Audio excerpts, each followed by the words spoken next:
pakai. Kenapa kok sekali pakai? Saya kasih tahu Bapak Ibu cara buatnya minyak.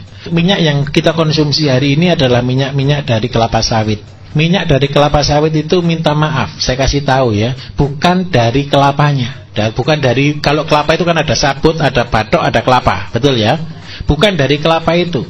Minyak kelapa sawit yang paling banyak sekarang ini dari janjangnya kelapa sawit. Sabut dan tali benang janjang.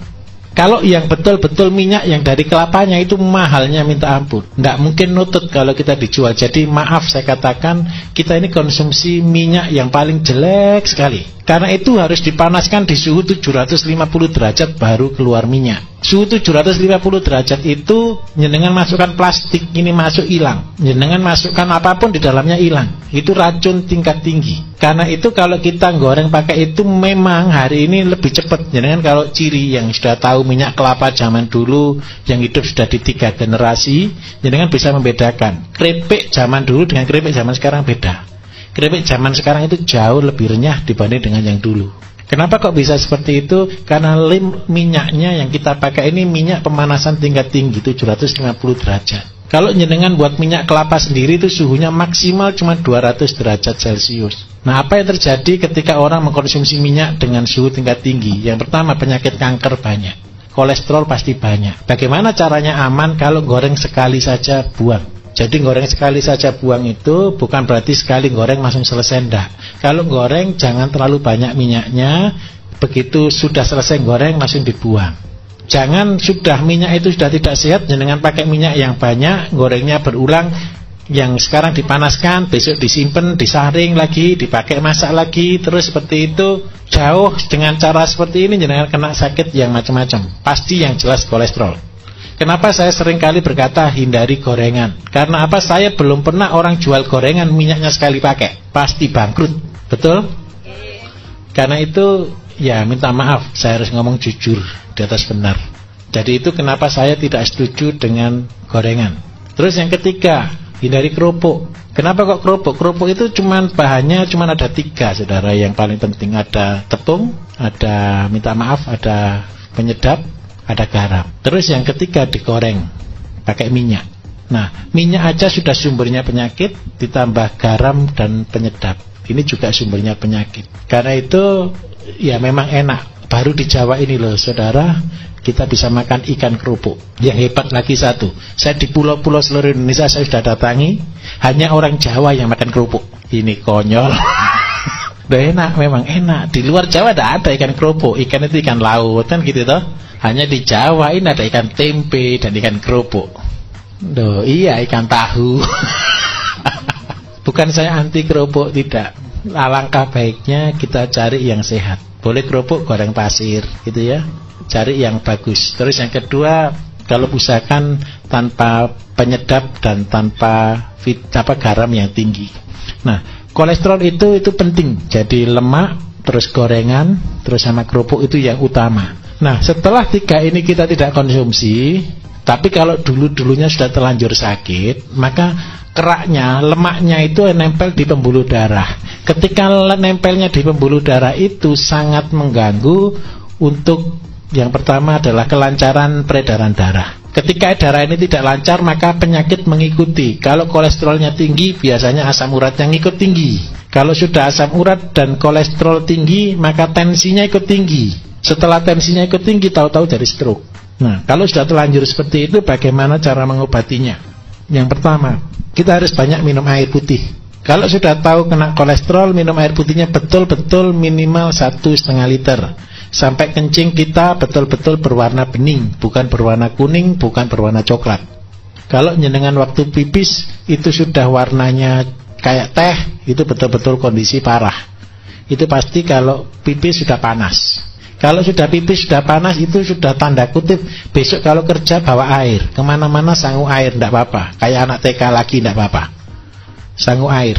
Kadang-kadang kenapa? Bukan karena mahalnya air, malesnya beli air. Iya toh, kadang-kadang kan seperti itu kan.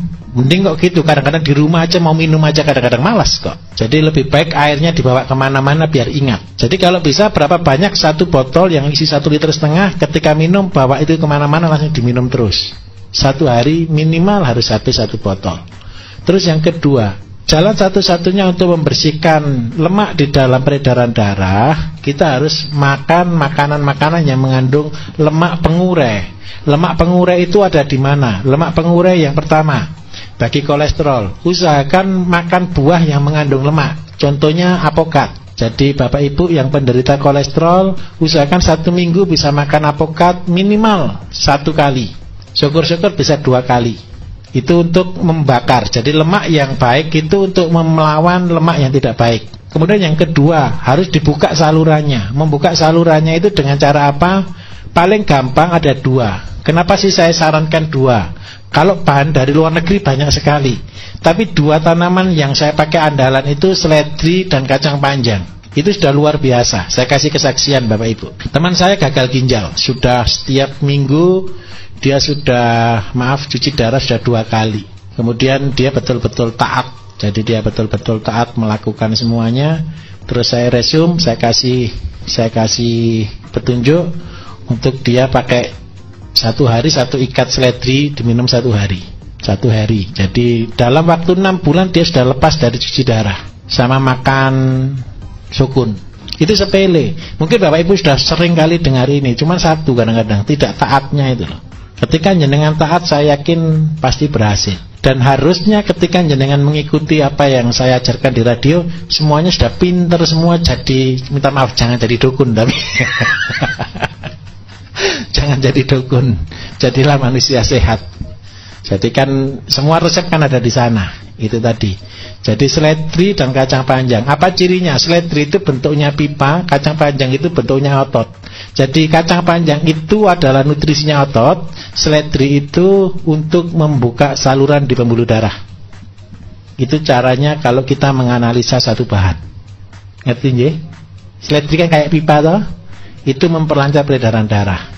Jadi jenengan kalau punya bahan macam-macam silakan berkreasi, tidak apa-apa. Oh ini bentuknya kayak otak, oh ini bentuknya kayak hati, oh ini bentuknya kayak pankreas atau kayak empedu, kayak lambung. Silakan boleh berkreasi. Itu caranya seperti itu. Nah, tinggal sekarang nutrisinya untuk otot.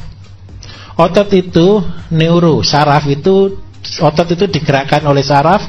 Saraf itu neuro ya, neuro ada makanannya sendiri. Apakah makanan saraf? Makanan saraf itu adalah vitamin B1, B6, dan B12. Itu adalah makanan saraf. Makanan saraf yang paling bagus ada di mana? Makanan saraf itu kalau kita beli vitamin B1, B6, B12 itu mahal. Tetapi kalau kita mau murah itu ada di dalam bekatul. Kenapa saya sarankan mesti pakai bekatul, mesti pakai tajin? Karena apa? Disitulah makanan saraf kita. Jadi kalau saraf kita digelontor, dibersihkan, tapi dia tidak ada makanannya, lama untuk koneknya, lama untuk pemulihannya. Nah itu caranya. Jadi sudah jelas kira-kira? Sangat jelas.